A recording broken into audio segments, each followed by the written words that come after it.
Sexual health after bone marrow transplant. Managing GVHD symptoms, chronic graft-versus-host disease, GVHD, following a stem cell bone marrow transplant can significantly impact sexual health. Up to 80% of women and 46% of men experience sexual dysfunction as a result, and these numbers may be underestimated. The issue isn't just physical. Emotional and hormonal factors play a major role.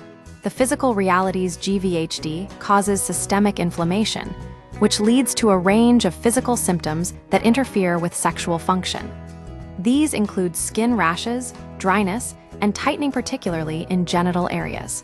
For men, skin tightening in the groin can create discomfort or difficulty with erections.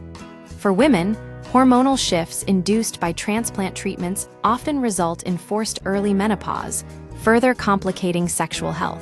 Additionally, post-transplant medications, immunosuppressants, antifungals, etc., cause fatigue, headaches, and general malaise, making intimacy less desirable. These side effects are unavoidable realities of life-saving treatment. Beyond the body, the emotional toll sexual side effects aren't limited to physical discomfort. Patients often struggle with fatigue, reduced libido, fear, and guilt. Many blame themselves for a decline in intimacy, feeling unable to fulfill their partner's needs or live up to their pre-GVHD sexual identity. This emotional burden is heavy yet common. What can be done? Managing sexual symptoms requires proactive self-advocacy. Report any genital changes or sexual dysfunction to your healthcare provider immediately. Early intervention can help address the problem before it worsens. Other strategies include medical treatments. Discuss hormone replacement therapy, if appropriate, and symptom management with your doctor. Journaling, tracking symptoms and emotional responses can help identify triggers and patterns. Rethinking intimacy. Intimacy doesn't have to mean intercourse. Explore other ways to connect with your partner that prioritize pleasure and emotional closeness. Ultimately, restoring sexual health after GVHD is a process.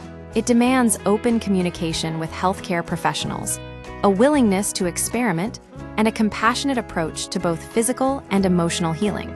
The goal isn't necessarily to return to pre-transplant levels of sexual function, but to find new ways to experience intimacy that work for you and your partner. Sources: Martinez C., 2024, Forgeard and et al. 2021, Shiciar et al. 2024, Centraxio J.A. et al. 2025.